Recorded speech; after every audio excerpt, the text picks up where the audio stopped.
السلام علیکم ورحمۃ اللہ وبرکاتہ۔ وعلیکم السلام ورحمۃ اللہ وبرکاتہ۔ علامہ صاحب، آپ کی خدمت میں سوالات کیے جائیں گے۔ سب سے پہلا سوال یہ ہے، برزخ سے مراد قبر ہے یا وہ زمانہ ہے جو مرنے کے بعد سے لے کر حشر تک ہے؟ اس پر ہمیں رہنمائی فرما دیجیے گا۔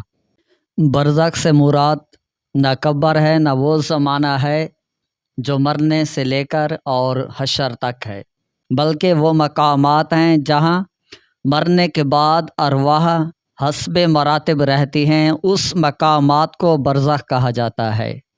حضرت، آپ کی خدمت میں ایک اور سوال ہے کہ وہ کون سا وقت ہے کہ جب ہر شخص پر اسلام کی حقانیت واضح ہو جائے گی؟ اس پر ہمیں رہنمائی فرما دیجیے۔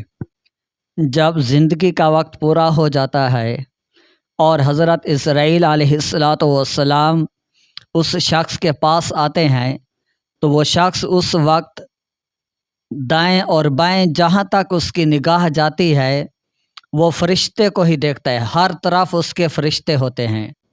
اور اگر مرنے والا مسلمان شخص ہے تو اس کے پاس رحمت کے فرشتے آتے ہیں، اور اگر مرنے والا کافر ہے تو اس کے پاس عذاب کے فرشتے آتے ہیں۔ اور اس وقت اسلام کی حقانیت آفتاب سے زیادہ روشن ہو جاتی ہے، مگر اس وقت ایمان لانا معتبر نہیں ہوتا۔ اچھا حضرت صاحب، آپ کی خدمت میں ایک اور سوال کیا جائے گا، نزع کے وقت ایمان لانا کیوں فائدہ مند نہیں ہے؟ اس پر ذرا رہنمائی فرما دیجیے۔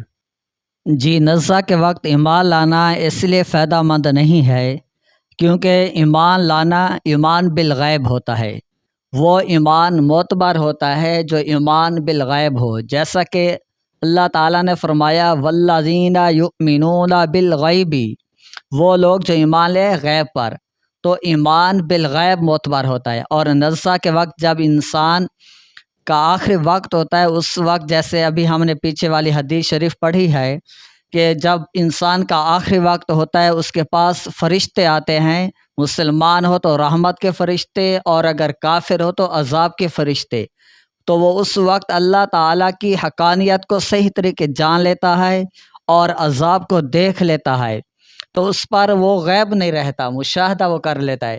جیسا کہ فرعون بھی جب غرق ہو رہا تھا اس وقت اس نے کہا میں ربی موسیٰ و ہارون، ایمان لاتا ہوں موسیٰ اور ہارون کے رب پر، لیکن اس وقت اس کا ایمان لانا معتبر نہیں تھا۔ کیوں نہیں تھا؟ کیونکہ اس نے عذاب کو دیکھ لیا تھا۔ تو ایمان وہ معتبر ہوتا ہے جو ایمان بالغیب ہو۔ اچھا حضرت صاحب، آپ کی خدمت میں ایک اور سوال ہے، اگر مردے کو دفن نہ کیا گیا بالفرض تو کیا اس سے بھی سوالات قبر ہوں گے؟ اس پر ہمیں رہنمائی فرما دیجیے۔ جی ہاں، اگر مردے کو دفن نہیں کیا گیا تب بھی اس سے سوال ہوں گے۔ لازمی نہیں ہے کہ قبر میں جو ہوگا اس سے سوال ہوں گے، بلکہ جو مردہ جہاں بھی ہے، اس کو جہاں پھینک دیا گیا ہے، جہاں پڑا ہوا ہے، یا شیر نے اس کو کھا لیا، شیر کے پیٹ میں ہے، یا دریا کے اندر غرق ہو گیا، مچھلی نے اس کو کھا لیا، یا جس حالت میں بھی ہوگا، جہاں بھی ہوگا، اس سے اسی حالت میں سوال ہوں گے۔ اور اسی طرح اس کو عذاب بھی وہیں ہوگا، اگر شیر کے پیٹ میں ہے، مچھلی کے پیٹ میں ہے، اگر بدکار ہے، گنہگار ہے یا کافر ہے تو اس کو وہیں عذاب ہوگا، وہیں سوال ہوں گے۔ اگر مسلمان ہے، نیک ہے، تو اس کو شیر کے پیٹ میں، مچھلی کے پیٹ میں، جہاں بھی وہ ہوگا وہیں اس کو ثواب ملے گا۔ تو ثواب اور عذاب جہاں مردہ ہوگا اسی جگہ پر اس کو دیا جائے گا۔ یہ لازم نہیں ہے کہ جو قبر میں ہوگا تو اس سے سوال جواب اور عذاب سزا ہوگی، ایسا نہیں ہے۔ آپ کی خدمت میں ایک اور سوال ہے، کیا عذاب فقط روح پر ہوتا ہے یا جسم پر بھی ہوتا ہے؟ عذاب روح اور جسم دونوں پر ہوتا ہے، اور اسی طرح ثواب بھی روح اور جسم دونوں پر ہوتا ہے۔ اچھا حضرت صاحب، آپ کی خدمت میں ایک اور سوال ہے، کیا مردہ بھی کلام کرتا ہے؟ اس پر ہمیں رہنمائی فرما دیجیے۔ جی ہاں، مردہ کلام بھی کرتا ہے۔ بخاری شریف میں آتا ہے کہ مردہ کلام کرتا ہے، اور اس کے کلام کو انسان اور جنات کے علاوہ تمام حیوانات سنتے ہیں۔ یہ تو صرف انسان ہی سن سکتا، تمام حیوانات سنتے ہیں اس کے کلام کو۔ اچھا علامہ صاحب، آپ کی خدمت میں ایک اور سوال ہے، کیا حساب قبر اور عذاب قبر ایک ہی چیز ہے؟ اس پر بھی ہمیں رہنمائی فرما دیجیے۔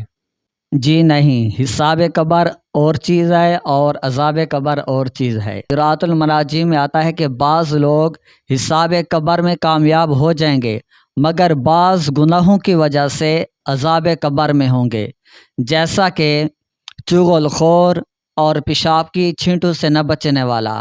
یہ حدیث شریف میں آتا ہے کہ حضور علیہ الصلوۃ والسلام جا رہے تھے تو آپ نے 2 قبروں پر کھجور کی ٹہنی رکھی تو آپ نے فرمایا ان پر عذاب ہو رہا ہے، ایک پیشاب کے قطروں سے نہیں بچتا تھا اور دوسرا چغل خور تھا، تو وہ حساب میں تو کامیاب ہو گئے لیکن عذاب قبر میں کامیاب نہیں ہو سکے، عذاب ان کو ہو رہا تھا۔ اچھا حضرت صاحب، آپ کی خدمت میں آخری سوال یہ ہے، قیامت کے عذاب و ثواب اور قبر کے عذاب و ثواب میں کیا فرق ہے؟ اس پر ذرا رہنمائی فرما دیجیے گا۔ قیامت کے اور قبر کے عذاب اور ثواب میں فرق یہ ہے، حشر کے بعد بندوں کو جنت یا جہنم میں داخل کر کے ثواب یا عذاب دیا جائے گا۔ برزخ میں جنت اور جہنم سے عذاب پہنچتا ہے اگر جسم نہیں پہنچتا، لہذا دونوں عذابوں اور ثوابوں میں فرق ہے۔ عذاب قبر روح کو ہے، جسم اس کے تابع ہے، اور حشر کا عذاب یعنی کہ جنت اور جہنم کا ثواب اور عذاب روح اور جسم دونوں کو ہے۔ آسان لفظوں میں فرق یہ ہے کہ جو قبر کا عذاب اور ثواب ہے وہ روح کو ہوتا ہے اور جسم اس کے تابع ہے، اور جنت اور جہنم کا ثواب اور عذاب جو ہے وہ روح اور جسم دونوں کو ہوتا ہے۔ ماشاءاللہ علامہ صاحب، آپ نے تمام سوالات کے جواب بہترین انداز میں دیے۔ اللہ تبارک و تعالیٰ آپ کے علم میں مزید برکتیں عطا فرمائے۔ تو میری تمام ناظرین سے گزارش ہے، اگر یہ ویڈیو آپ کو اچھی لگی ہو تو اس ویڈیو کو آگے ثواب کی نیت سے ضرور شیئر کیجیے۔ کامنٹس کے ذریعے آپ سوالات بھی علامہ صاحب سے کر سکتے ہیں۔ اللہ تبارک و تعالی ہم سب کو علم دین سیکھنے کی توفیق عطا فرمائے۔